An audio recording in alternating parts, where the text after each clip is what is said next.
Visión integral de la realidad. Toda propuesta intelectual, incluso la más especializada, pretende calzar de forma adecuada con los demás aspectos de la realidad.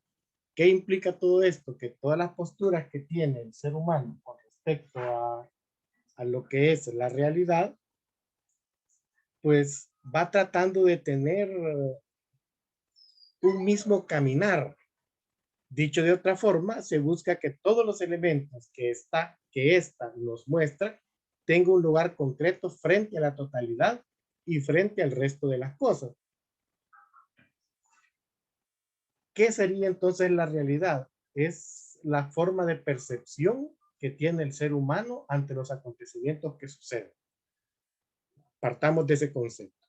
Pero un acontecimiento no puede ser visto de forma aislada. ¿Por qué no puede ser visto de forma aislada? Porque si yo la miro de forma aislada, esa visión sería una forma sesgada de lo que es la realidad. O dicho desde otra perspectiva, muchas veces cuando se habla de realidad es necesario tener presente lo que es lo que es la percepción. Y la situación sería cómo el ser humano percibe. Y para poder caer en la cuenta de cómo percibe, va a depender de las posturas que uno tenga. ¿En qué sentido las posturas que uno tenga? O sea, yo voy a percibir de acuerdo a mi situación ideológica, a mi situación social, a mi situación geográfica en donde yo me encuentro. Un ejemplo, la percepción de la realidad de El Salvador de alguien que vive en el Pepeto es distinta de alguien que vive en Santa Elena. ¿Por qué las percepciones son distintas? Son distintas porque la condición en la que se está son distintas. Si las condiciones en las que se está son distintas, la percepción también es distinta. ¿Qué, ¿Por qué decimos que va a ser distinta? Bueno, en primer lugar, el que vive en Santa Elena tiene la vida hecha, tiene todas sus necesidades satisfechas. En cambio, uno que vive en el Pepeto, no todas las necesidades las tiene satisfechas. Hay que salir a burrear que todos los días de 5 de la mañana y regresar a las 7 de la noche. En cambio, ellos, aunque tengan el mismo horario, igual que nosotros, las 8 horas laborales, las condiciones económicas son distintas. Y al volverse las condiciones económicas distintas, eso nos va a llevar a nosotros a tener distinta percepción. Él lo mira de una forma y nosotros desde el Pepeto lo vemos desde otra perspectiva. Y esa es la realidad. Esas es las distintas percepciones. Ahora, los seres vivos tienen forma de percibir la realidad, sí. Un perro tiene calor, ¿qué es lo que hace? Busca un lugar fresco, ¿qué? Va a buscar echarse cerca de la pila, ponerse por la puerta donde circula el aire, o hay veces se meten debajo de la cama. Esa es su forma de percibir la realidad, ¿no? Y esa percepción le lleva a actuar de una forma determinada, que sería buscar una ubicación en donde el calor a él le sea menos, menos caliente. Como si está en el patio va a ser un hoyo y en el hoyo se le echaba. En la muy tierra, ¿no? Para él eso le ocasiona frescura, ahí lo va a hacer. En cambio el ser humano no. ¿Qué es lo que va a hacer? Bueno, va a buscar formas técnicas de cómo quitarse el calor, como puede ser tomarse un café. Y uno dice, ¿el café quita el calor? Sí. ¿Por qué quita el calor el café? Porque el ingerir algo caliente lo que a mí me hace es elevar mi temperatura. Y al elevarme mi temperatura, me pongo a temperatura en medio ambiente y eso hace que yo ya no sienta calor, pero estoy sudando. Entonces, ahí es donde viene la situación. Yo percibo la realidad y tomo acción para satisfacer mis necesidades. Siento calor, tomo agua helada, me tomo un café, enciendo un ventilador, agarro un papel y me doy aire, agarro un cuaderno y me doy aire. Puedo hacer cualquier cosa desde la capacidad que cada ser humano tenga.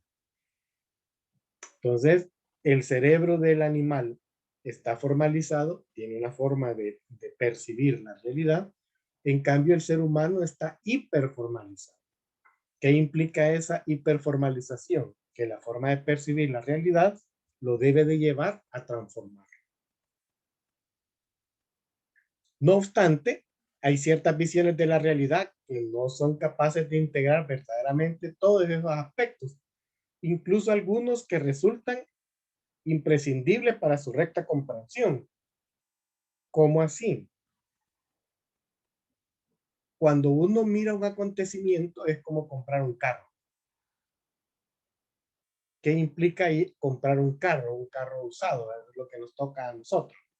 Bueno, yo no me quedo solo con la muy visión de internet, que me dice, vendo este carro y yo lo miro y me presentan dos imágenes y de los lugares más bonitos del carro.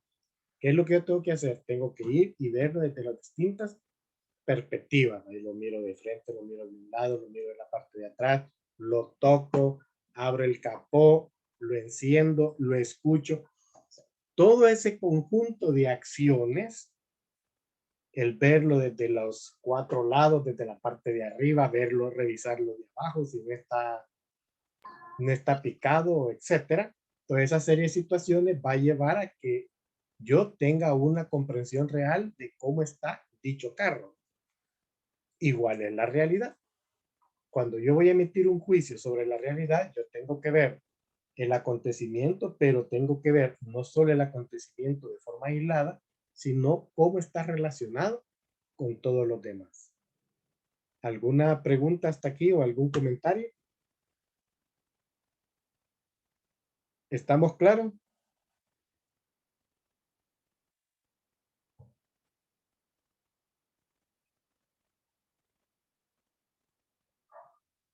Vamos a ver, Ruth nos compartía. Entiendo por realidad los acontecimientos que estoy viviendo. Exacto, pero ese estoy viviendo es como yo los percibo y eso se convierte en realidad. Que alguien en el escalón que vive en una zona segura va a decir que El Salvador es altamente seguro. En cambio, si le preguntan a usted que vive en el Pepeto, en un territorio donde ya la conocen, usted va a decir que el lugar donde usted vive es seguro. Uno se queda, bueno, entonces, ¿cuál es la perspectiva? Si le preguntan al de Santa Elena si el Pepeto es seguro, le va a decir que no, por las cosas que él ha leído. Las perspectivas son distintas. Pero el acontecimiento es el mismo. ¿Cuál sería el acontecimiento? El ver, el ver y el estudiar cómo afectan los elementos circunstantes de un acontecimiento central. No sé si me explico. ¿Alguna duda o algún comentario?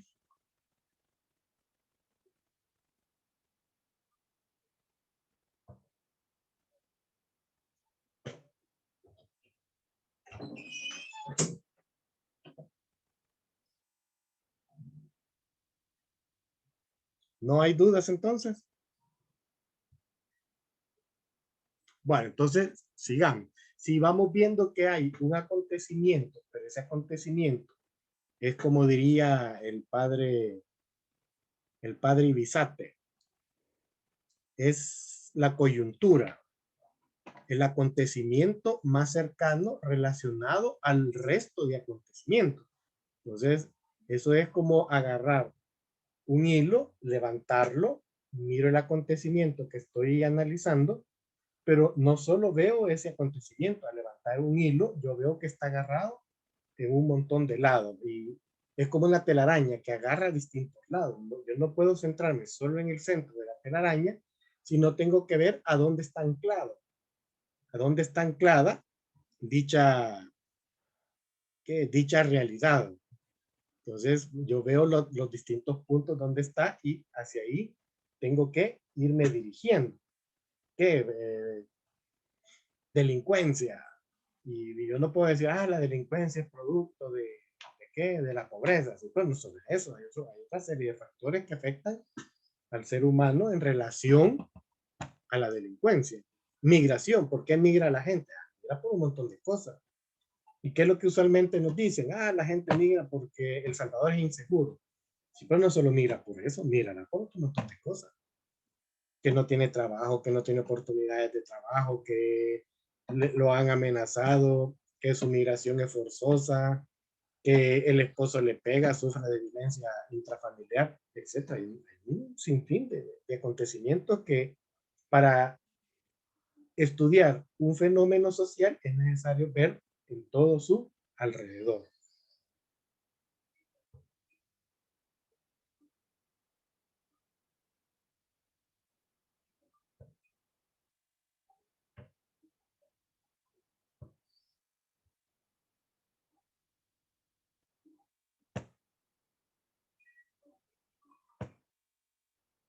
La visión escindida de la realidad. Por otro lado, una visión de la realidad que no puede hacer lo anterior es una visión como cortada, puesto que corta la realidad en la medida de sus propios postulados.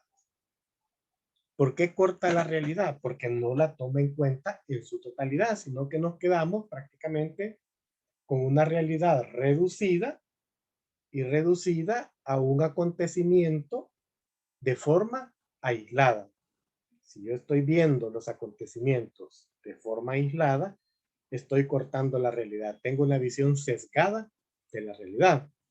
Y esta forma de cortar la realidad resulta, en ocasiones, bastante evidente, pero no lo es tanto en otras, entre otras razones, porque nuestra propia tradición ha arrastrado consigo ese corte y ha fundado sus propias instituciones sobre él.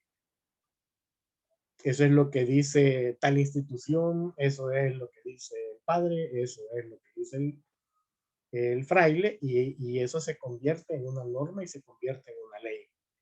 Es como cuando estamos en misa y se lee el evangelio, y terminado el evangelio, ¿qué es lo que se dice? Palabra de Dios, y todos respondemos.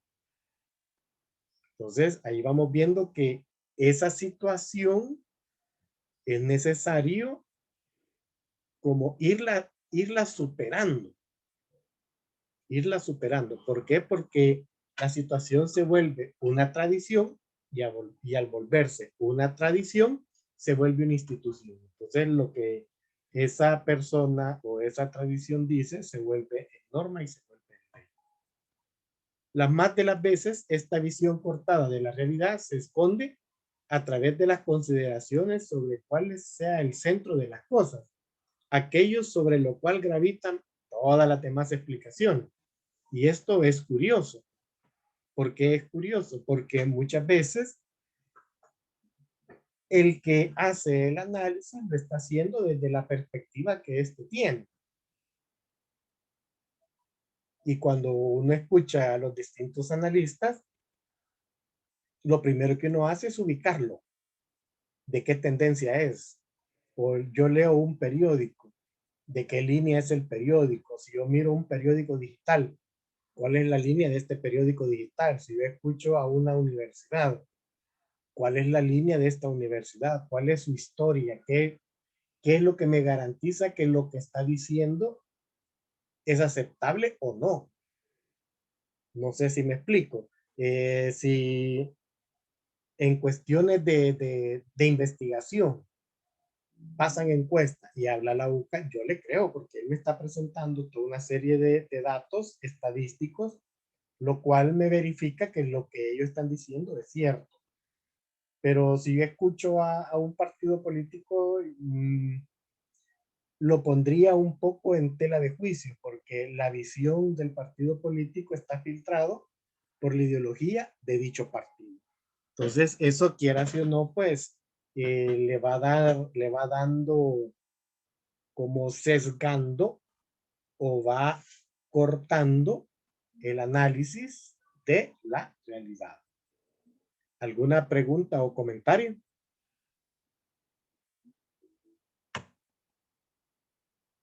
En principio, este centro debe ser dado precisamente por el análisis de la propia realidad. Pero sucede en ocasiones que el centro de las reflexiones es dado por lo que a priorísticamente o lo que así a primera vista consideran los autores es lo principal y el eje explicativo, sin criticar este presupuesto a la luz de lo que se va descubriendo en el contacto con la realidad misma.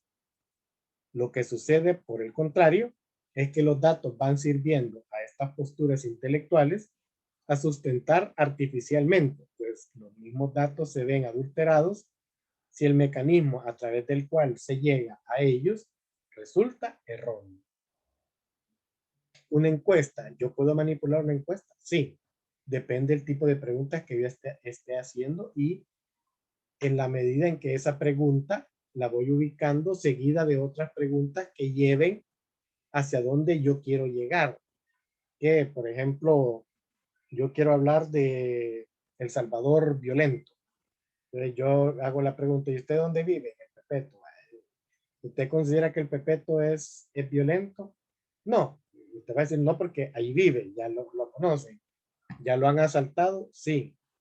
Y luego, ¿qué le robaron? Me robaron el salario. ¿Y la colonia donde vive, cómo se llama? Tal, esa colonia es violenta. Claro, las últimas preguntas que le ha hecho va girando en torno a que si lo han asaltado.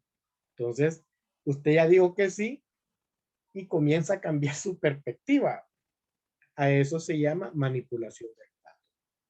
Como yo voy poniendo preguntas seguidas y repetitivas en donde yo puedo hacer cambiar la opinión de la población. O los medios de comunicación están machacando tanto una misma cosa que al final uno lo termina dando como un fenómeno o un acontecimiento verdadero.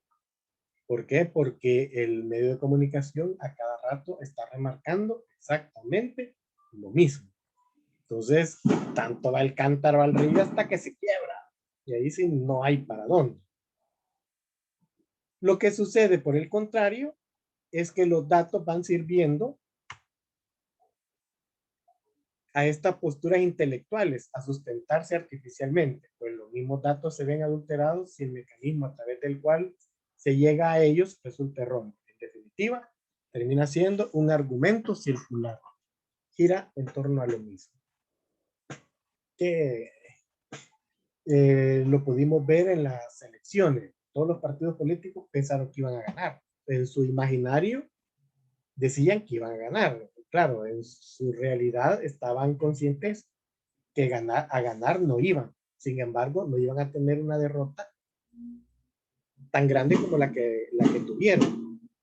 ¿Qué es lo que pasó allí? La percepción que ellos tenían de la realidad les engañó. Hago una comparación. En la época de la guerra, para la ofensiva del 89, el padre Ellacuría se reunió con gente de la guerrilla. Y cuando se reúne con la gente de la guerrilla, les preguntaba, ¿van a lanzar la ofensiva? Sí. ¿Cuál es el argumento para lanzarla? Tenemos el apoyo de la gente. Y viene el padre muy astutamente y les pregunta, ¿quién dice que la gente está de acuerdo en que va a apoyar la ofensiva? No, es que la gente, no, a mí no me digas la gente, y dame nombre, ubicame. ¿Quién es su fuente? Son los comandos urbanos. Estos comandos urbanos, ¿con quién se mantienen? Ellos se mantienen entre ellos mismos. Entonces, la fuente de información es errónea. ¿Por qué la fuente de información es errónea? Porque desde la perspectiva de ellos, que no salen a entrar en contacto con la demás gente, hace pensar que lo que ellos piensan lo ponen en boca de la gente, cuando la realidad no fue así. Lanzan una ofensiva y no tuvo el éxito el que ellos esperaron. ¿Dónde estuvo el fracaso? En la mala interpretación de los acontecimientos. ¿Por qué la mala interpretación de los acontecimientos? Porque para ellos iban a tener apoyo total de la población. población, o por lo menos de un 80%, cuando la verdad no fue así. Lanzan una ofensiva, dura 15 días, tienen que replegarse y sin embargo sirvió para sentar bases para la negociación, sí. Miguel ha levantado la mano.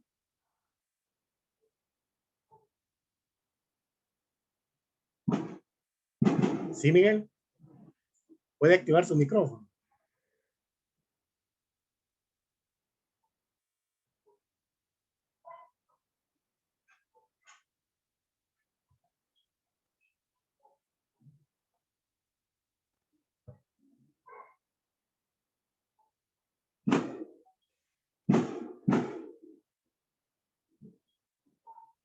Vamos a ver, Miguel tiene problemas de sonido.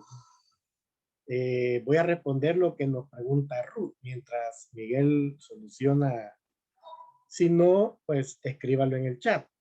Según lo que voy entendiendo, pregunta Ruth, me queda la duda de si será posible hablar de una realidad universal. La realidad es la misma.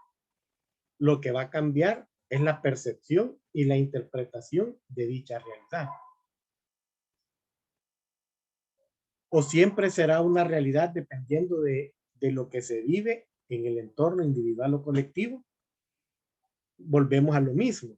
La realidad es una, la realidad del Salvador es una. Ahora, lo que cambia son las percepciones de interpretación de dicha realidad.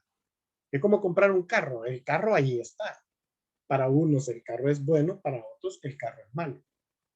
Para otros el carro es regular, para unos el precio que el cual lo venden puede ser aceptable, en cambio para otros no puede ser aceptable por eh, los fallos que el carro pueda tener. Entonces, ¿estamos hablando del mismo carro? Sí. Lo que está cambiando es la interpretación de cómo cada quien mira el fenómeno carro.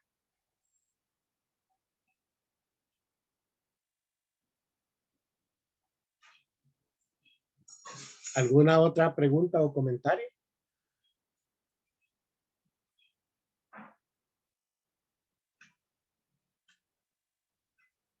Esto de la realidad es bien bonito porque eh, vamos a ir viendo las distintas posturas que el ser humano institucionaliza y eso hace que la visión de la realidad sea sesgada, sea cortada y nos limita demasiado a mi juicio. Otra cosa es lo ideológico.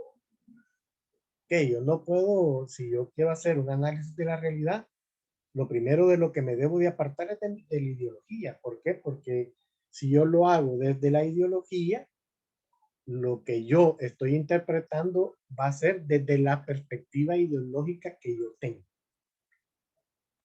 Que el fenómeno actual, Estados Unidos con un presidente que ganó de forma arrolladora, sin embargo en sus relaciones con El Salvador ha tenido altos y bajos. Y uno se queda, bueno, está bien, tiene sus altos y sus bajos, normal. Pero yo no me puedo quedar con ese alto y bajo. Tengo que ver más allá. Otra serie de acontecimientos que están pasando. ¿Qué es lo que ha hecho Estados Unidos? Envió un enviado especial. ¿Por qué envió un enviado especial? Porque está tocando el problema de los migrantes. Sigue un poco la línea de Trump. Ver qué es lo que está pasando en los países que está produciendo masas migracionales exageradamente grandes. Y al producir esas masas exageradamente grandes, tiene que ver qué es lo que está pasando en cada país. Y para ellos hablan del Triángulo Norte, El Salvador, Guatemala y Honduras. Que por ahí va a pasar todo el grueso de población que se quiere mover hacia el norte. Gente que viene de Sudamérica y la misma gente del Triángulo Norte. Viene un enviado especial, hay un acontecimiento el primero de mayo, se quita a los constitucionalistas, se pone nuevo, se quita al fiscal, se pone nuevo y arranca. Entonces, claro, todo el mundo comienza a hablar. Y mucha gente que quizás lo está viendo o con una falta de información, o lo está viendo desde la ideología, o lo está viendo desde el temor, entonces corta la realidad. Y se habla de que se rompen los pesos y contrapesos. Si es que aquí nunca han habido pesos y contrapesos. La verdad es que la población se fue a las urnas, votó por lo que votó, y aquí está la consecuencia. Y eso es democracia. Que ahora no funciona, esos son otros 100 pesos. Esos son otros 100 pesos. Esto es lo que la gente quiso a través del voto. Y el otro está haciendo y deshaciendo. Eso, se esperaba que eso hiciera, y no para eso se lanzó a la candidatura, no para eso hizo un partido. Que él piensa que está bueno, la historia lo va a juzgar. Por el momento es demasiado precipitado emitir un juicio. Vamos a ver, Miguel, si quiere participar, puede activar su micrófono.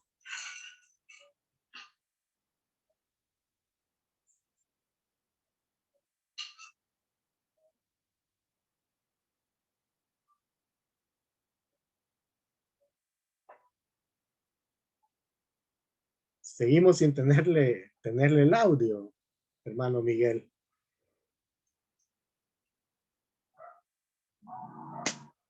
Bueno, entonces sigo con mi ejemplo. Se va el enviado, viene un enviado especial del Banco Mundial, suelta un préstamo y se va. Comienzan a hablar de dicho préstamo. El enviado especial del Banco Mundial tiene que especificar a qué vino, para dejar en claro y evitar manipulaciones de la información. Pasa eso y de repente aparece China otra vez alentando a El Salvador, y aparece Rusia. El embajador ruso ya teniendo postura pública. Entonces ya uno ya se ponía a pensar, ahora entiendo por qué Estados Unidos está enviando a sus enviados especiales, valga la redundancia. ¿Por qué? Porque hay dos que le están coqueteando a El Salvador, que son potencias mundiales también. Entonces ahí es donde comienzan los estira y encoge económicos, geopolíticos, en donde El Salvador se vuelve importante. ¿Por qué se vuelve importante El Salvador? Porque por El Salvador pasa la carretera que atraviesa, que une de Norteamérica y Centroamérica. Por El Salvador pasa. Si quien tenga el control de El Salvador tiene el control de las fronteras. Así de sencillo. Independientemente de las ideologías, los colores, no, o sea, objetivo. Es un problema geopolítico. Porque China anda detrás de El Salvador también. Por lo mismo. Movimiento de comercio. El comercio de ellos. ¿Qué pasa si nosotros cerramos la frontera o subimos los aranceles? Lo podemos hacer si no es nuestra frontera. Sin embargo, como ellos están ayudando económicamente a El Salvador, eso lleva a un trato preferencial con ellos. Lo mismo con Estados Unidos. Entonces ahí vamos viendo el problema, que no es tan sencillo. La situación es la información a la cual cada uno de nosotros tiene acceso. ¿Algún comentario o alguna pregunta? Hermano Miguel, sigue con la mano levantada. ¿Nos quiere aportar algo?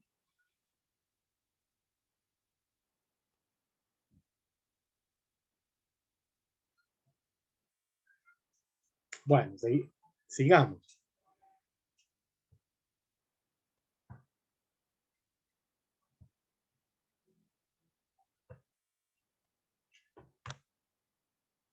Principales visiones fragmentadas de la realidad.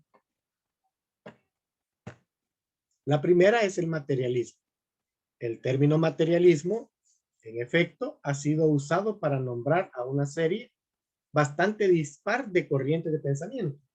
desde unas que se remontan a más de un milenio hasta las que tienen que ver con la física contemporánea. No es tarea fácil hablar del materialismo a secas. Y, sin embargo, debe existir algo, un aspecto común que sirva para aglutinar todas esas visiones. De otra forma, el término mismo no podría ser usado en absoluto. De esta forma, hablando en términos generales, el materialismo, quitando las diferencias específicas de cada sistema así llamado, consiste en postular que no hay más que un principio para la realidad, que es precisamente la materia. Este es tajante. Y para el materialismo lo único que cuenta es la materia, es lo que él puede constatar a través de su sentido. En otros términos, se equiparará la totalidad de las cosas con la materia y viceversa. No hay desde esta perspectiva algo que no sea material. Por ello, todos esos aspectos que tradicionalmente son considerados como no materiales, el alma, Dios, el pensamiento, entre otros, no tienen cabida en este mundo. Son desechados o deformados por, por no caber en este esquema. Como no lo puede tocar, no lo puede ver, entonces lo elimina. Esta visión presenta dos problemas fundamentales. En primer lugar, y de forma más evidente, se cortan las posibilidades de lo real de tal manera que no puede existir más que como fantasías otras dimensiones no materiales tan reales como las otras. El ejemplo más fuerte es el de lo sagrado, que abiertamente es rechazado. ¿Por qué lo sagrado el materialismo lo rechaza? Porque no lo puede constatar. Lo pone en el ámbito del ideal, de la fantasía, de lo irreal, porque no lo puede tocar. Sin embargo, se aleja de la faceta filosófica del ser humano, que se vuelve trascendente y se vuelve un ser religioso. Cuando hablamos de el ser religioso desde la filosofía, es cómo el ser humano puede trascenderse a sí mismo en la medida en que sale de sí para darse a los demás. Entonces, aquí vamos viendo, para ellos eso es el actuar normal de un ser humano desde la materia. Yo ayudo, no me dejo llevar por el sentimiento, sino por la razón. Que veo un niño, sí, un niño, pero nosotros cómo lo vemos, ay, qué bonito el niño. Si es nuestro hijo, ay, se parece a la mamá, se parece al papá. Y comenzamos a meterle sentimiento. Sentimiento a lo que estoy viendo. Para el materialista ese sentimiento no existe. ¿Por qué? Porque ese es un añadido que va sobre lo que está viendo. Y ese añadido le quita objetividad. No sé, sería como decir, yo soy bonito, pero decir yo soy bonito, eso implica que el parámetro de decir yo soy bonito soy yo. O que lo diga mi esposa es entendible, o que lo diga mi mamá es entendible. Para las mamás todos los hijos son bonitos. Sin embargo, para la demás gente, me explico, eso se vuelve subjetivo y para el materialista lo subjetivo no existe. ¿Alguna pregunta o algún comentario? ¿Estamos claros? Si alguien tiene alguna pregunta o algún comentario, favor hacerlo al chat si no quiere levantar la mano o si no quiere activar su micrófono.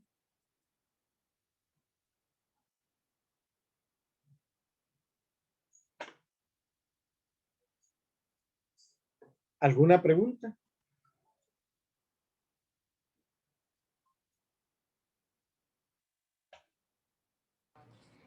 Yo quisiera hacer un comentario.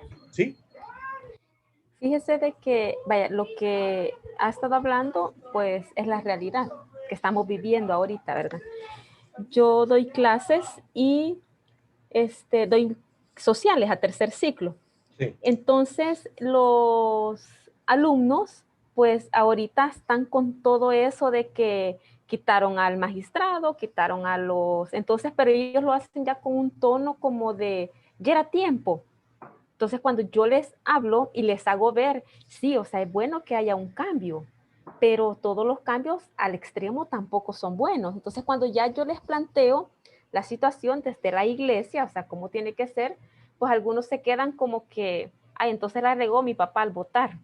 O sea, han llegado a esa conclusión. Pero lo que quiero llegar es de que tenemos jóvenes ahorita entre 15 y 16 años que ellos están cegados, o sea, ahorita con el gobierno que está y que todo es perfecto y que está bueno que quiten a todos porque habían robado y ahora ya no van a robar, supuestamente, ¿verdad?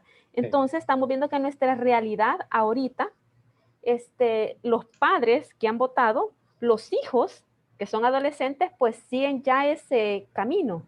O sea, que ya están prácticamente, ellos ya están determinados que son del gobierno, ya son de nuevas ideas. Entonces ya no tienden ellos a ver lo contrario o a decir, tiene que haber en un gobierno, pues tiene que haber un balance entre la oposición y el gobierno para que todo pueda fluir y que las decisiones sean necesarias para lo que se quiere implementar, ¿verdad? No lo que diga la mayoría, sino lo que sea beneficioso para el país, para la población. Entonces le decía a un alumno, ¿su papá trabaja? Sí, me dice, trabaja. Bueno, entonces esperemos que ahora esta nueva asamblea pues cumpla lo que prometió, las pensiones, cumpla lo de la ley del agua, y se quedan así, ¿verdad? Pero ¿y para qué queremos una ley del agua? O sea, los jóvenes todavía no están tan empapados de la realidad que estamos viviendo y la están llevando a solamente ese fanatismo que la gente tuvo en estas elecciones y ahí están maravillados, pero no ven el trasfondo de toda esta situación, ¿verdad? Y las consecuencias que ahora tenemos. Yo invito a mis estudiantes a que siempre vean las noticias y me dicen, ay, no, es que lo mismo hablan. Ah, no, pero es que si usted supiera cuánto nos vamos a endeudar El Salvador, que esa deuda no la voy a pagar ni yo, ni usted, ni sus hijos, la van a pagar los hijos de sus hijos. Porque ¿cómo vamos a pagar esa deuda que estamos adquiriendo de millones? No podemos. Es mentira. Por más que El Salvador diga que va ahorita la economía va a crecer, que van a dar trabajo a toda la gente, esa deuda que estamos adquiriendo nos va a tener esclavizados unas 4 generaciones más. Y eso ya los jóvenes ya se quedan así como que, por Dios, o sea, ya como que empiezan como a analizar un poquito. Pero sí los jóvenes pues ahorita están dejándose llevar por lo que está sucediendo a nivel del gobierno, pero para ellos consideran que todo es bonito, todo es color de rosa, todo es maravilloso, todo es perfecto. Pero cuando ya uno les hace ver la realidad, se quedan como ya con esa dudita, ¿verdad? Entonces, pues la realidad que estamos viviendo lastimosamente, nosotros como cristianos tenemos que hacer el cambio y hacer la diferencia. Cuando hablemos, cuando nos expresemos, cuando demos nuestro punto de vista, ser imparciales y hacerlo desde la luz del Espíritu Santo, solamente.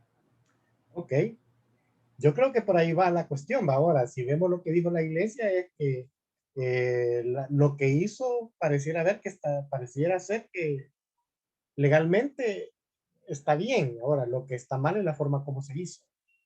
Y pareciera ser que se está cayendo en una situación de venganza. Ahora, de ahí para allá, la historia lo va a juzgar. Y lo que yo no puedo dejar de ver son los acontecimientos que van girando en torno a ese acontecimiento como tal.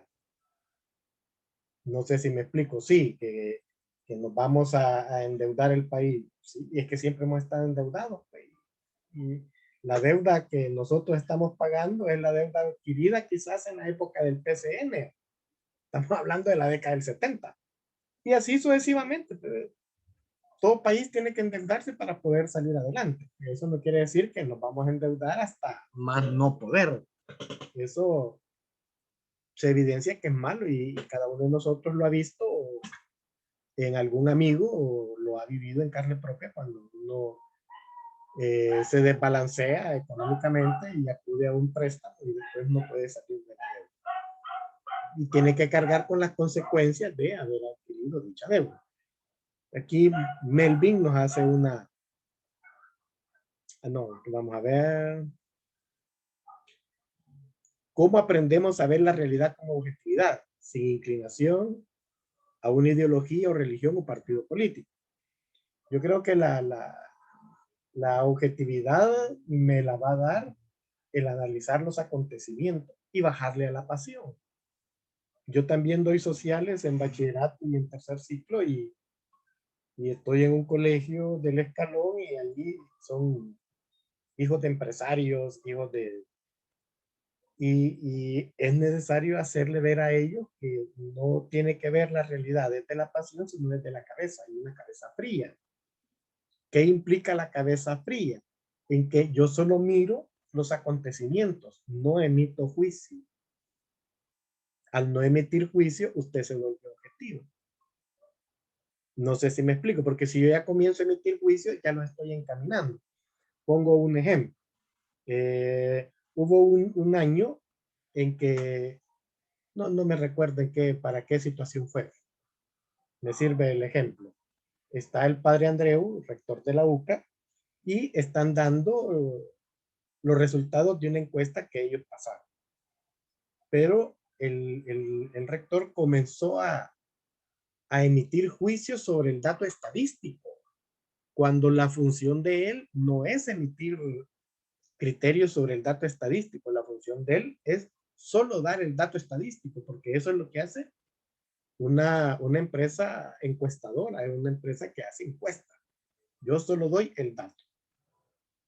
Y la compañera de él, la compañera de investigación, cuando el padre agarra aire para seguir hablando, interviene la compañera, la otra investigadora. Y lo que ella centra al padre, vuelve a repetir, esos son los datos que arrojan la encuesta. Y está ahí. Y el padre cayó en la cuenta que la regó, que se fue de boca.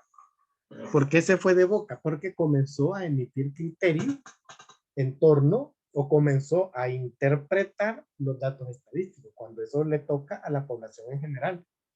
Y lo va a hacer desde su visión ideológica, desde su posición social, desde la posición que sea. Yo soy el que voy a interpretar, pero si yo estoy dando el análisis, yo no puedo emitir juicio. Si usted se fija, la iglesia en el documento que emitió, no emite juicio. No emite juicio. En cambio, los demás sí. Los demás sí han emitido juicio. La iglesia no. Solo dice lo que es necesario hacer. Nada más. Evitar la venganza, estar abiertos a la realidad. Y ahí da una serie de pensamiento y una serie de caminares con respecto a los acontecimientos del 1 de junio. Del 1 de junio, el 1 de mayo, ya me fui hasta junio. Entonces ahí vamos viendo cómo analizar la realidad sin pasión es solo ver los datos, sin interpretación. Ya si yo interpreto, entonces ya salgo del análisis y paso a emitir un juicio. ¿Alguna otra pregunta o consulta?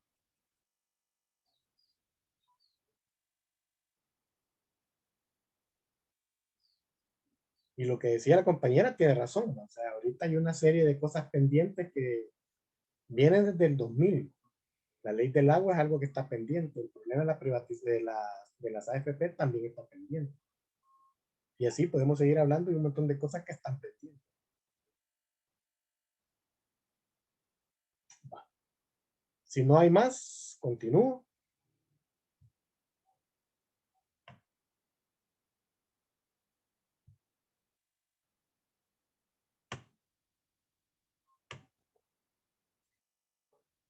El hombre máquina. El hombre máquina está ubicado siempre dentro del materialismo. Este materialismo es de corte más radical, que se desarrolla sobre todo en el siglo XIX y que es llamado vulgar o ingenuo. Cuando hablamos vulgar, el concepto viene del latín vulgus, que significa el pueblo, la generalidad del pueblo. Sostiene que toda la realidad es materia y viceversa. ¿Y qué entienden ellos por materia? En términos amplios, ellos la conciben como un número casi infinito, aunque limitado, de partículas extremadamente pequeñas. Es una concepción similar a la atómica, pero sin las complejidades de esta. Estas partículas al juntarse o separarse van formando las diversas cosas, plantas, animales y personas que vemos a nuestro alrededor. Estas materias, por otro lado, es considerada eterna y siempre en movimiento.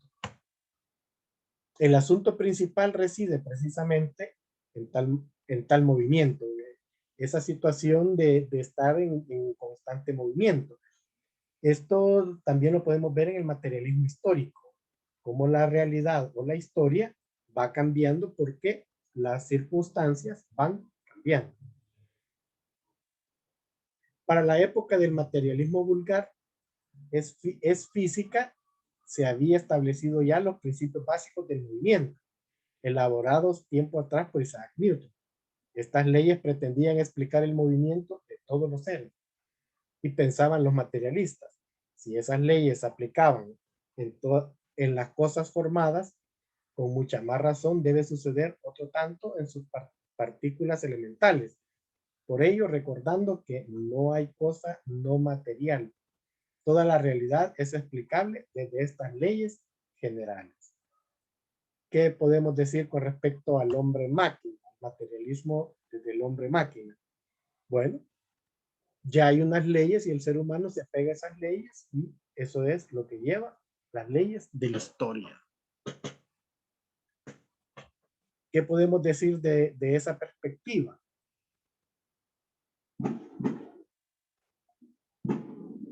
No sé, pregunto, ¿cómo podemos enfocar hacia nuestra realidad el materialismo del hombre-máquina? El hombre es una máquina y como es una máquina, está dentro de una realidad y esa realidad lo mueven ciertas leyes de la física. Y, por ejemplo, usted se tropieza, se cae y se quiebra el brazo. ¿Por qué se quebra el brazo? Y ahí le aplican la ley de la física, ¿verdad? Caída libre, usted va en caída libre, metió el brazo, el peso, la fuerza con la que se golpeó, la velocidad con la que cayó, y eso ocasionó que el hueso no aguante y se quebró. Una explicación física, una explicación que en donde el ser humano si se cae está expuesto a quebrarse un brazo, a quebrarse la cadera, si ya está mayor, todas esas caídas son catastróficas, etcétera. ¿Por qué? Ah, bueno, le aplicamos las leyes físicas. Así como todo lo que sube tiene que bajar. Caída libre, yo qué sé, la ley de la gravedad, ¿no? Y en base a eso nos movemos. Usted no puede ir más rápido. ¿Por qué no puede ir más rápido? Porque usted está limitado por su cuerpo, por la atmósfera, etc. Y comienza a explicarle de forma física. Entonces, allí todo esto de lo religioso no cabe. ¿Por qué no cabe? Porque no está cuantificado en una forma. La religión no cabe. ¿Por qué no cabe? Porque es subjetiva, no está cuantificada en una forma. A mí no hay nada que me diga 1 más 1 igual a Dios. O sea, no existe. Pierde de vista la experiencia. Que eso lo va a ver otra postura. Lo va a ver otra postura. Porque aquí estamos hablando del materialismo como tal. El hombre está cuantificado de acuerdo a ciertas leyes y no puede ir más allá de lo que esas leyes le permiten. Como un carro. Un carro, si usted lo tiene bien desarrollado, le puede correr bastante, pero si usted no lo tiene bien desarrollado, le va a ir despacio, le va a ir normal. Cuando lo agarra otra gente, tiene la expresión, este carro es bien huevón, quizás lo manejó una mujer, y todavía ocupan el término peyorativo, quizás lo manejó una mujer. Yo siempre me he quedado preguntando por qué, ¿será que solo las mujeres manejan despacio? Yo conozco mujeres que manejan rápido y manejan bien.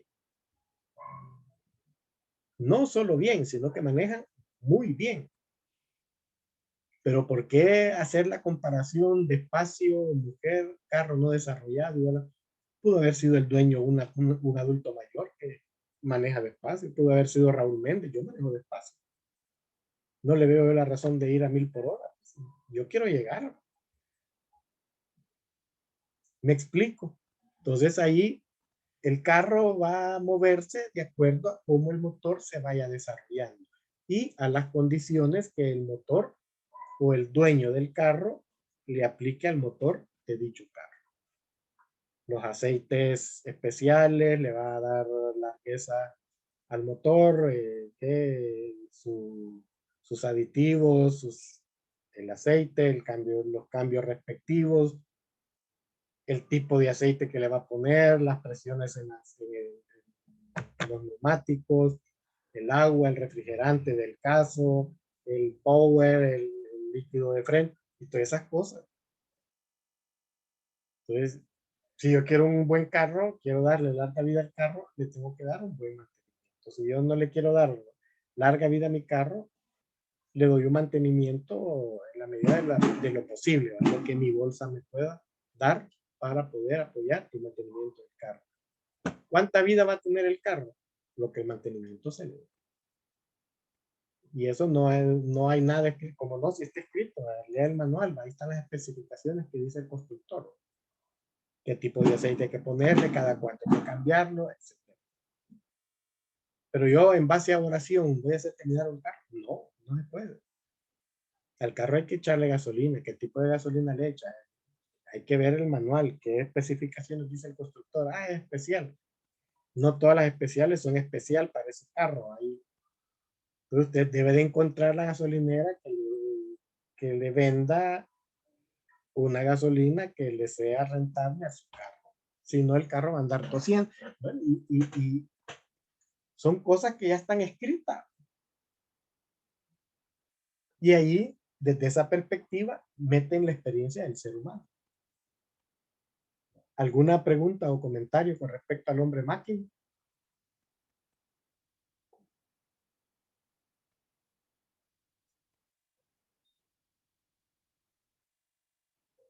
¿Estamos bien? Siento que los ejemplos que estoy usando, no sé si se van captando o no se van captando. Si no se van captando, díganme. Ah, estamos bien, dice Rey. ¿Algún otro más que nos quiera aportar?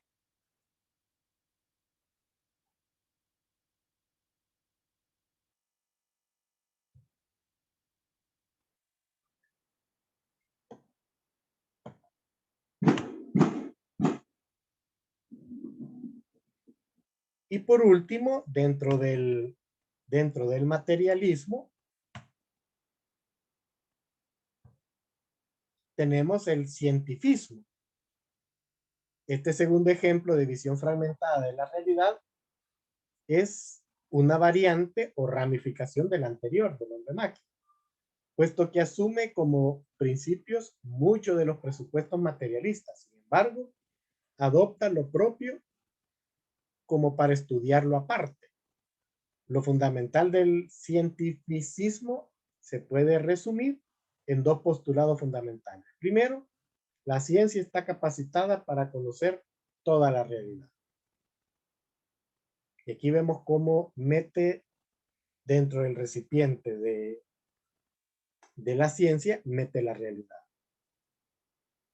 Y segundo, toda la realidad es aquello que la ciencia puede conocer. ¿Qué deja fuera? ¿Qué deja fuera? Lo que para ellos es lo subjetivo, y lo subjetivo, por ser subjetivo, no tiene valor. Estos postulados, aunque similares, no son precisamente iguales. Y será sobre todo el segundo el que creará problemas que aún hoy en día acarreamos en nuestra visión del mundo. Toda la realidad es aquello que la ciencia puede comprobar.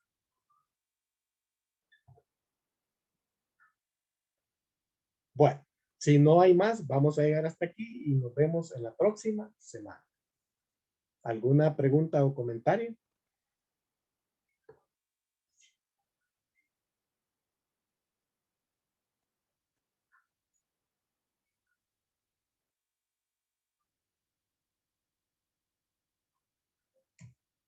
Bueno, si no hay más, vamos a dar por terminada nuestra sesión. Ha sido un gusto compartir con ustedes. Pasen una feliz tarde.